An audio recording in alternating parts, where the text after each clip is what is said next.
Hello everybody, I'm Scott Poynton and welcome to another Cooey podcast. This time it's Walk So Good, and we're going to hear tales of sustainable fashion and what it means to be human from two extraordinary young women. Two extraordinary young Australian women in fact, and that's Megan O'Malley and Gab Murphy, and they together comprise Walk So Good. Megan and Gab set off in, I think it was towards about October 2016, to walk across 4 Southeast Asian countries. Started in Vietnam, walked across Cambodia, into Thailand, onto Laos, and then finished up in Hanoi in northern Vietnam. Along the way, they visited all sorts of fashion producers producing clothes and fashion items in a sustainable way. There's a lot of good happening in the fashion world, but we don't often hear that.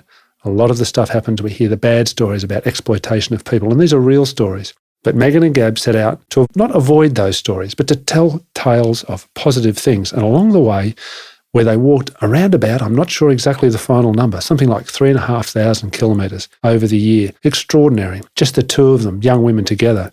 And as well as the sustainable fashion people that they visited, they were touched almost every day by people being kind to them and supporting them throughout their journey.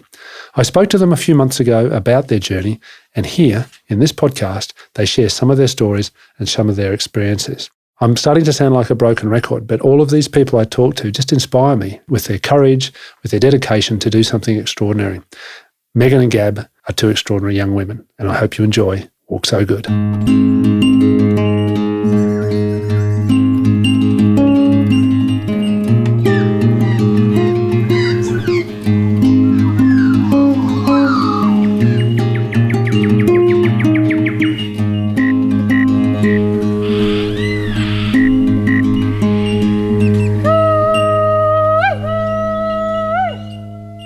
I'm talking to two very interesting people today from the capital of Laos, Vientiane. It's Megan and Gab. How are you, Megan and Gab? Very good. Thank you.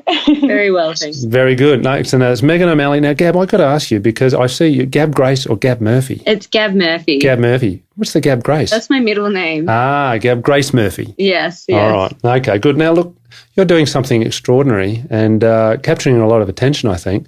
Tell us about your project. Tell us about Walk So Good. Well, at the minute, we are walking across Southeast Asia, meeting with and learning from people creating fashion in beautiful and sustainable ways. We started in Ho Chi Minh and we walked through Cambodia. We've walked through Thailand through to Bangkok, Chiang Mai, and our latest stop is Luang Prabang. We took the bus down to Vientiane because it was going to take a little bit too long to walk here and walk back up. It was a bit out of our way. But our latest stop is Luang Prabang, and then from there we'll keep walking to Vietnam. You're heading off to Hanoi? Yes, that'll be the final stop. spot. Okay, and tell us about the people that you're meeting along the way. And these are people, as you say, who are involved in producing fashion and clothes and accessories and stuff like that. Just tell us about the sort of people you're looking to meet on the way. Basically, we're just looking for people that, are interested in treating their employees and each other as human beings, for starters, not as machines. People who get paid fairly and appreciated in their workplaces, people who respect the environment, people who have a chance to spend time with their families while still having a job, all working in the fashion industry. But in terms of their characteristics and in terms of their personalities, we've met some just really beautiful human beings who have taken us into their homes, who have fed us, helped teach us a little bit of the language. And each country is so culturally different and unique. It's been really incredible.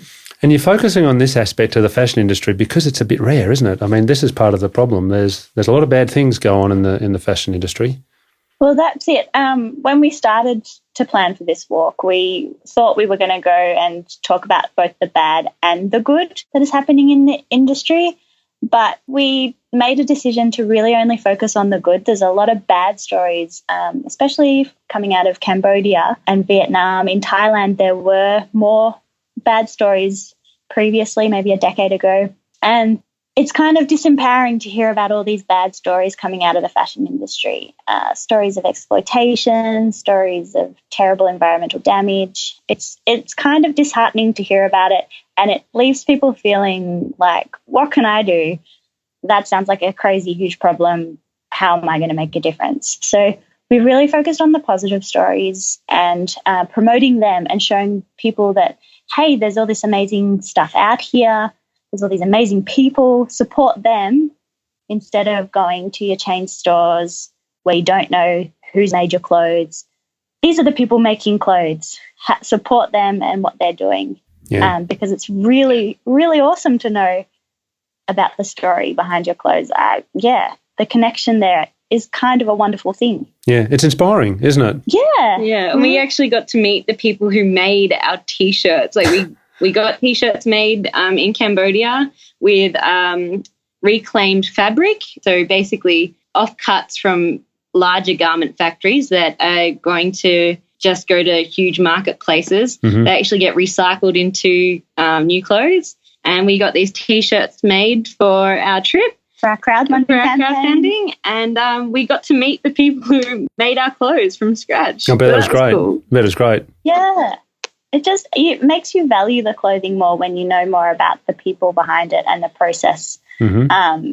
Because we're so disconnected from our products and so disconnected from the process, which is what I really have felt on this trip. I've learned so much more about the process behind everything and the skills that it takes to make a lot of these things. They're not things that you just know. Yeah. They're things that require training and practice. And yeah, it's kind of wonderful to connect with that and appreciate what you have. Yeah. And lots of great people along the way, as you say. I want to come back to that because I think it's really an important part of, I've been looking at your videos, and we'll mention the Facebook page and your Twitter feed later on, because I really hope that lots of people follow your story. But it really comes across in a lot of the videos and things you've made. You've really had this great connection with people as you've gone around. But what I'm really interested in is about you guys. Tell us about where you're from and, how you know each other. Have you guys been friends forever, or did you go to school together? How did you come to find yourself sitting in Vientiane on this incredible project? Well, we haven't been friends forever. We've only been friends. We met at uni a few 3 or 4 years ago in a sustainability class of all things. And really clicked. I knew Gab was going to be my friend from pretty much the moment I met her. But yeah, You grew up in Melbourne? I'm originally from the UK. Okay. And then we moved to Australia. We moved to Wodonga, and then I moved to Melbourne, and then Gab's from Mildura and moved to Melbourne. So, yeah. And, yeah, we didn't see each other for about a year at uni or across the room, and then we were in a Spanish class together, and, yeah, we're friends again. Went to see David Attenborough, and that, I think, solidified the friendship. I cried. Yeah, she cried. Yeah. Gab cried a lot. Well, that's all right. Yeah. And, yeah, that's how we were friends. We're probably, we were good friends, but we weren't great friends before this trip. But we've definitely become great friends since we started, that's for sure. Oh, I imagine you're getting to know each other pretty well. Yes, everything. Spending every living moment the together. The bad, the ugly, yeah. Yeah. And look, how did you come up with this idea for Walk So Good? I mean, I saw the video about your mum, Gab. It seems that she, she's been someone who, is really focused on not wasting anything and being very practical. And does she inspire part of this project, or did you guys come at it from your own perspective? Yeah, she definitely has inspired me to not consume a lot, which I think that the capitalist structure of the world, particularly in the West, really encourages that kind of behaviour. And I think that Mum instilled in me from a young age to go against that, to go against the grain. But Megan was the one that actually came up with the concept of the project because she read about Satish Kumar, an Indian activist against nuclear disarmament. And he did a long walk too, didn't he? He did a very long walk, much longer than our walk. And he did it without money, which is something we decided against because we're white privileged women. So we decided against that. But his story is incredible. And I was reading it in a magazine and I was so inspired, and I was sitting there and I thought, oh, wow, if he can do that, I mean, yeah, what am I doing sitting on this couch, really? What am I doing to affect change? And, I told my dad and my mum and dad, I've got this really good idea. I'm going to walk across Asia. Did they have a nervous breakdown? Dad told me it was the worst idea he'd ever heard, and remained in that position for about 6 or 7 months. It took me quite a while to soften him. Mm-hmm. How's he feeling now? She was okay. Yeah. He'll be happy when I'm home. Yep.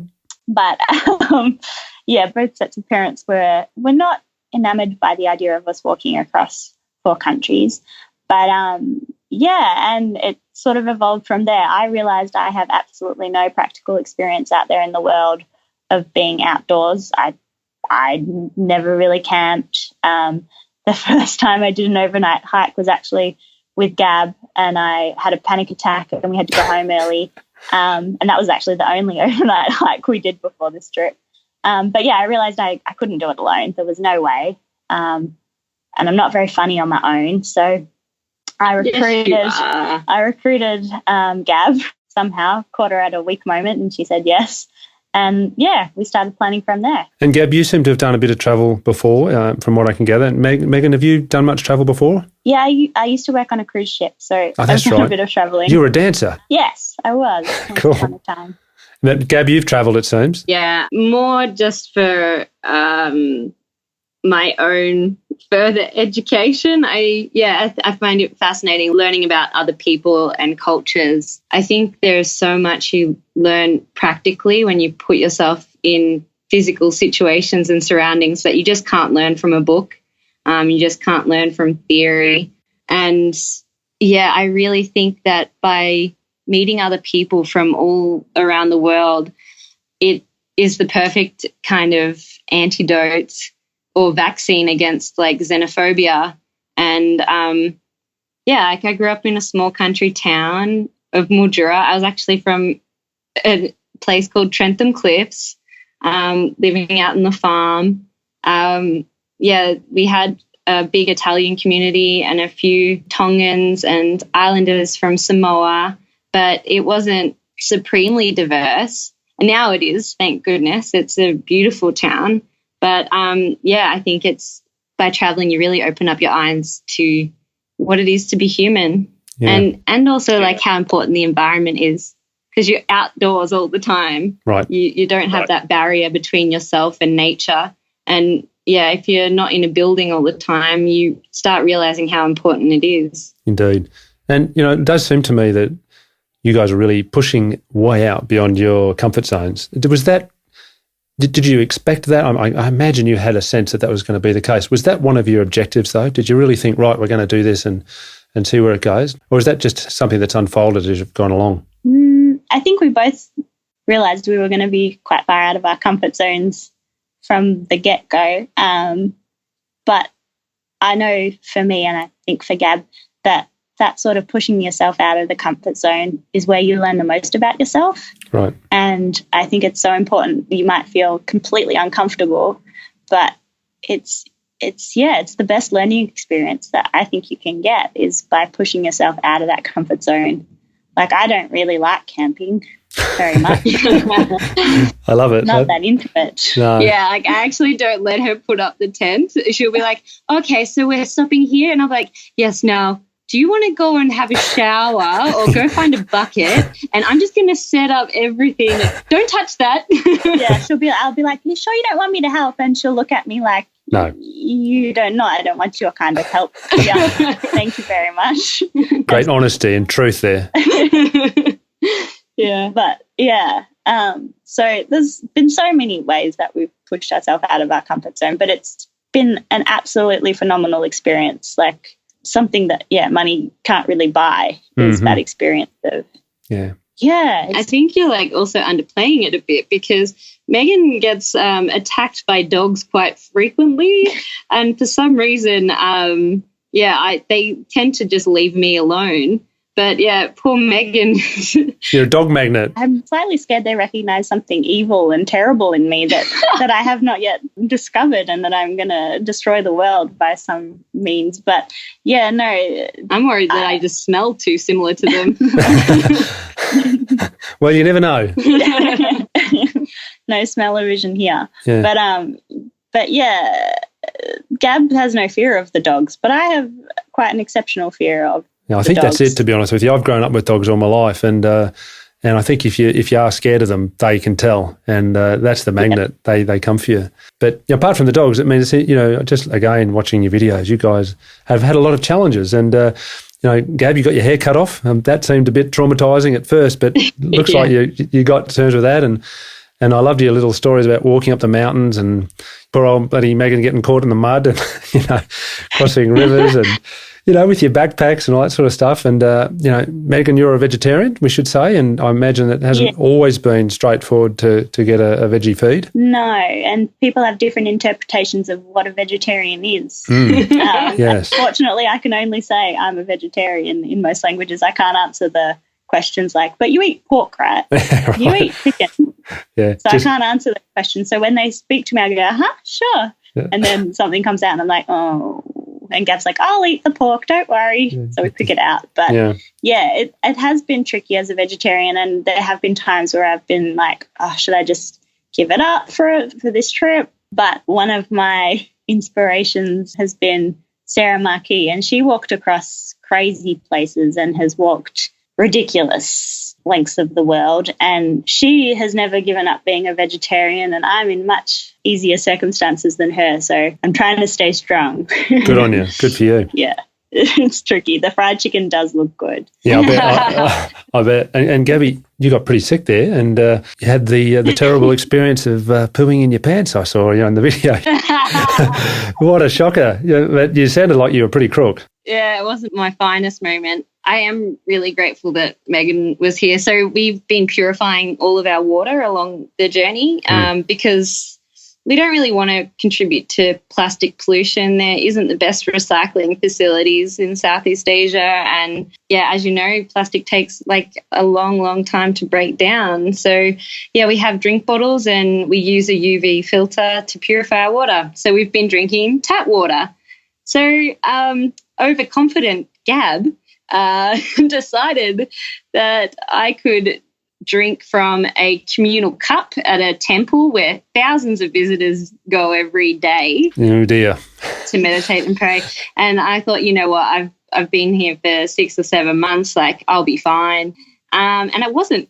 No. And so I think the most dangerous thing in that situation is dehydration. Right. And we've even just walking, we've faced a few days of quite severe dehydration. And you just have to be really conscious of how much water your body needs. And, luckily we were back in Chiang Mai, so I was able to get to a hospital and get on a saline drip. But, dehydration is deadly. It's very really deadly. dangerous. Yeah, but I want to congratulate you guys on your videos too, because I think you're really putting it out there what your experiences are, and it's very real in what you guys are putting on your videos. So congratulations to that. We'll put links to that. I'll put a little blog with the podcast so people can catch up with you. Awesome, thank you. I'm really interested, and we touched on it before we started recording, is about the people's reactions. And I've been seeing a number of your interviews and the articles that people have written about what you're doing, is that you're absolutely inspired by people's reactions. Tell me a bit about that. The humans are great stuff, and the incredible kindness you've been experiencing. That's really uplifting for me. Look, before we started this trip, we had a lot of people in Australia being like, oh my gosh, it's going to be so dangerous. You're going to get stabbed. You're going to die. Right. You guys are idiots. What are you thinking? Yeah. Oh, and 2 women as well. Oh, you're just going to be a target for men. And so, they kind of like tried to shake us up a bit. And we were like, no, I think we'll be okay. Like, we weren't trying to be overly naive. Like, as you said, I cut my hair to make myself more masculine. I wore men's clothes. So when I'm hiking, I do look like a young boy. But I was even confused as Megan's son. Yes. Oh, right. That was a good day. And, look, we've actually been met with the exact opposite. So people have said, you know, you're going to be a target, and we've been met with so much generosity. People who can't talk to us in English, who we can't talk to in Khmer or Thai or Lao or Vietnamese, they will come and shower us with a kilo of bananas. And tell the story about the woman and your pants. Obviously we've been losing a lot of weight on this trip, and I needed to get my pants taken in, and they have lots of seamstresses on the street, and you can just go and ask if I can get my hem taken up or pants taken in. And this woman was more than willing to do it, and she undercharged me. And I was like, Megan, she didn't charge me enough money. I'm trying to pay her more money, and I have to go and collect my pants later, but maybe she's just taken my pants. And I was like, because I don't know how I'm going to get them back. Anyway, she hand delivered them to our accommodation. We didn't tell her where we were staying. It's probably because we were the two falang, walking girls in the village, in the town, because people actually started recognizing us as we kept walking. Right. And, she hand-delivered it to our door. She knocked on the door, and I was like, thank you so much. She made me put the pants on so that she knew that they fit me correctly, and then she gave me a little pat on the hip, and then she went over to her motorbike and gave me a kilo of bananas and a kilo of rambutans from her garden or orchard, and it was just so generous. And I think I paid her 80 cents. So right. She just did not care for the money at all. She just wanted us to eat. And Isn't it great? And there have been so many stories like that. Like nearly every day we had someone either stopping to give us a lift or just dropping off some water. We had 4 guys on the side of the highway drive up. And I think I was so used to people being kind that I wasn't worried. It didn't intimidate me at all that these 4 men on motorbikes drove up. And all they wanted to say was hello and give us some water, which was ice cold, and it was really, really lovely. And we just have had so many experiences like that. It's been incredible. And obviously we can't say yes to people when they offer us lifts. So they go, oh, okay. And then they give us a thumbs up, or they say, strong lady, strong lady. And one day we had a woman, Tanya, who said, okay, I won't give you a lift, but what are you doing tomorrow? And we were like, we have a rest in Nakhon Nayok. And she said, okay, I'll come and take you out for lunch. And she did. She came and she met us and she took us out for lunch. That's great, isn't it? She just met us on the road. And then she took us to the dam and showed us the dam and took us to the river and took us all the places. I mentioned that I liked the roti, so she stopped at a roti place and bought us roti. It was just absolutely incredible. Yeah, just a complete stranger. And then we met her later on the walk, and she took us around temples, and she spent the day with us. It was just great stories of human kindness. Well, you said in one of your blogs, I think, about how you feel everyone in the world is so scared of each other, and it really resonated with me because I see that a lot in my work too. It really struck me that you guys started out, with the objective of looking at the positive stories from the fashion industry, and I think that's great. And you're doing that, and those stories are terrific. But it seems that you're really learning, but more for me, more inspiring. You're actually sharing rather larger lessons from your journey. I mean, you're learning all these great things about the fashion industry, but you're learning lessons that are, I think, go way beyond that. And these stories of human kindness and the great the great support you're getting along the way. I mean, these are wonderful stories, and I think it's very uplifting, and it's really inspiring. I think that you're able to share those things. Wow. Thank you. Yeah, thank you. I think it's really important that more stories of human kindness get out there, because if you scroll down your Facebook feed, there's a lot of rubbish on there. There's a lot of just not lovely, wonderful stuff, and I think there needs to be more of the good stories, that's for sure. Yeah, it can be pretty depressing. Definitely. It's just more reconnecting with each other, like putting down our phones and talking to each other. Even if you get onto a train compartment in Melbourne, you'll notice everyone's got a screen in front of their face. Yeah, indeed. Look, I think it's terrific, and this is the real reason I wanted to talk to you, because I think these human stories that you're coming out with are are great lessons, and great lessons for young people who are embarking on their life as well, and perhaps wondering what they should do and who they should trust. And what you're sharing is actually there's a lot of opportunity out there. There's a lot of good stories, and we don't hear enough of that. We don't hear enough of it. So I think good on you for that. And but it does seem you're getting a lot more interest. And we were joking about this at the start. People saying, well, they talked about this, but they're surely not going to do it. And here you are, many months in, 1,000. How far have you walked now? 2,300 kilometres around about. There you go, 2,300 kilometres, and people are scratching their head and saying, bugger me, they're actually doing it. And so you're getting your blogs out there, and fantastic. You got in the Huff Post, and I thought that was a really sensational article, and that's just come out a couple of days ago, didn't it? Oh no, did it? When did that come out? It came out a few months ago. Yeah, I'm looking at the date here, 10th of March, but for some reason I only just saw it yesterday. But I just think this is terrific, and I wanted to touch on what Tanya wrote in the blog, and she said, this week I've gained 2 new role models in life.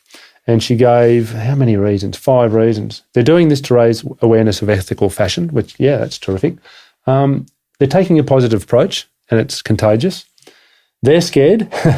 Well, one of them is, but they're doing it anyway. They have the wicked sense of humour, and anyone who's seen any of your videos will definitely agree with that.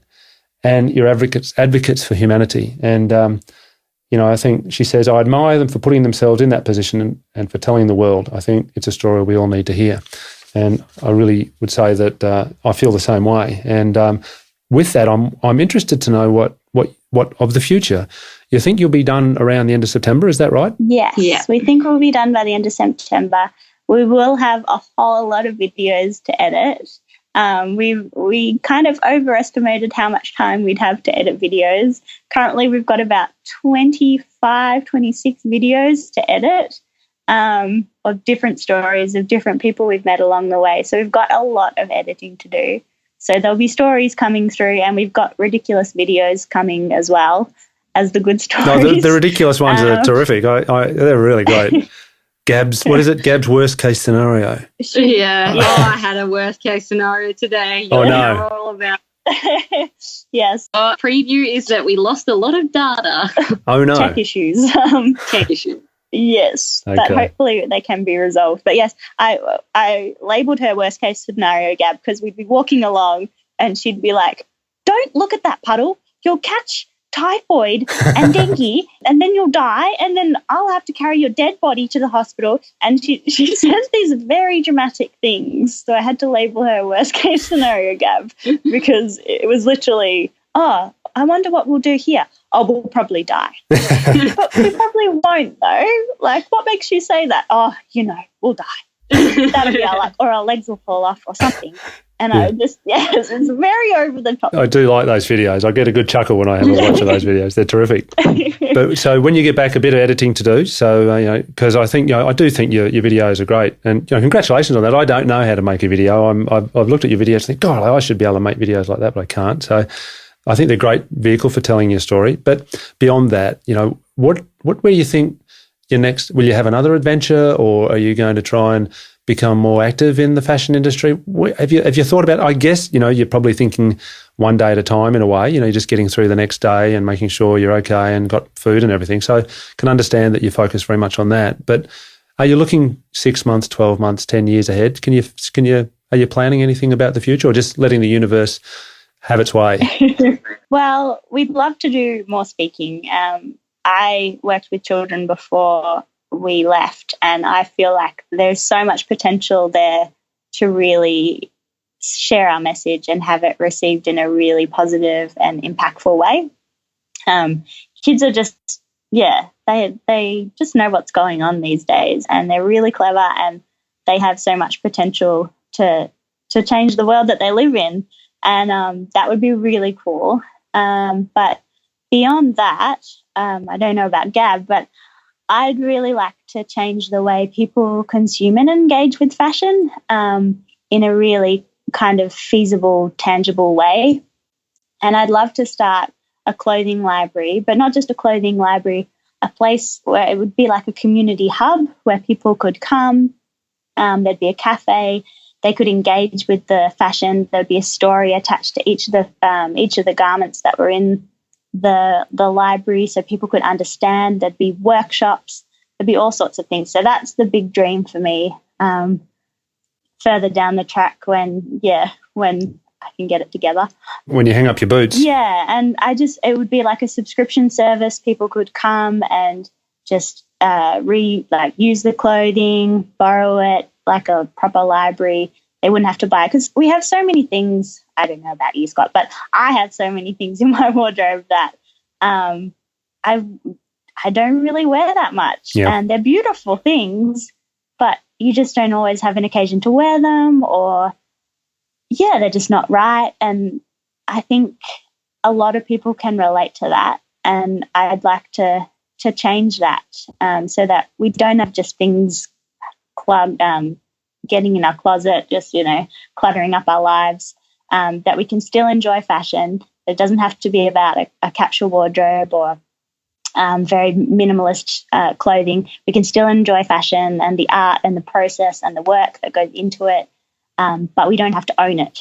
Yeah. So that would be really awesome, but that's, quite far down the track. And Gab? Yeah, for me, it's just the focus at the moment is getting through wet season. Yeah. I just want to promote all of the people that we've been meeting so far, educate people about ethical fashion, and also about the way that we consume things. Even, in the last 30 years, clothing has become so much more like food than it has an object that we keep over time. Yeah. Has a lot of impacts, doesn't it? A lot of impact on the environment and on people's lives. Definitely.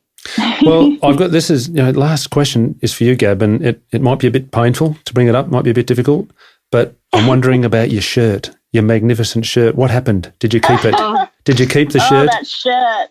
Oh my gosh. Okay, so I had to. Shirt. Gab made a video. I think it was one of your worst case scenario ones. I'm not sure, but it was about your magnificent, long loved and long used shirt, and you were challenging yourself about whether it was time to say goodbye. But how did you go? What happened? I did have to say goodbye, but I did. I kept all of the buttons and a pocket, and I kept the entire back of it, and now I use it as both a handkerchief and a rag for cleaning the tent when it's muddy. So it has a multiple uses still. You've upscaled. Yeah, she definitely did. Gab and her handkerchiefs. I tell you what, if there's a handkerchief company out there, Gab's your girl as an ambassador. I've never heard so much about handkerchiefs in my life. Yeah, every time Megan has a runny nose, I'm like, you know what would go well with that? A handkerchief. Well, there's all these things, all these problems that would be solved with a handkerchief. Yes. You bleeding out? Handkerchief. Gab's Hankies. A new company, perhaps. Yeah. Maybe that's the future. The future. Well, look, I just, as I said, I'm just so taken with what you're doing, and I appreciate the opportunity to speak with you and to follow your exploits on Facebook and on your website and all that sort of stuff. And I'm the same. I remember, when you started, I clicked in and liked and all the rest of it, but Facebook's not very good at putting things, somehow the algorithm works, and I hadn't been keeping up with your adventures. And every now and then I see you on Twitter and just looked the other day and I thought, my golly, I'm one of these other people who thought, golly, they're still doing it. So let's catch up. So I do appreciate you guys talking with me today, and do see what we can to get your story out there. But I do think you are two role models, and particularly for young people, but for all us old buggers as well. We, as you say, we've all got cupboards full of clothes, and I think it's useful to think about where they come from, the story behind them. Tanya in her HuffPost article mentioned about being role models, and then later she talked about being female role models. But I would say that for me, I don't think it matters that you're a male or a female or what. I think you guys are just doing something that's truly inspiring, and I just wanted to say good on you. And I really look forward to keeping track of the adventures and talking to you as you go, and tweeting your stories and your news, and hopefully catching up when you're done and seeing what we can do to support you beyond this walk. Thank you so very much. Yeah, thank you. It's been wonderful to chat. Yeah, and on to Hanoi, and hope the rest of the trip goes well and you can avoid the rain. I spent a lot of my working life in Laos and particularly in Vietnam, and yes, the rainy season can be a bit wicked, and keep the toes dry as much as you can was from my experience. And I did have a bit of a problem with toe fungus. Bit of the old toe rot. That was a bit of lost a toenail, but that's all right. That's right. It's growing back. All right, well, look. Yeah. I'm looking at it now. It's so gross. It's pretty bad. Send us a photo. Anyway, look, congratulations on your achievement so far, and good luck for the future. And look, we'll talk again. Thank you Scott. very much. Cheers. You've been listening to Walk So Good, tales of sustainable fashion and what it means to be human from two extraordinary young women. I really enjoyed talking to Gab and Megan. They are back in Australia now and taking their project onto new levels. They're still producing videos from their walk, and I must say they were fantastic in supporting me and my mate in Australia on the Movember Global Relay we had last November in support of the Movember Foundation, where Meg and Gab walked 50 kilometres to support Movember and what I was doing here in Switzerland. Not only that, they're speaking more, and Gab is travelling over to Geneva to speak at the International School of Geneva in their Sustainability Week, their Green Week, to a whole raft of students about their project. Great young people doing great things in support of the planet and in support of people. I'm Scott Poynton. Thanks for listening.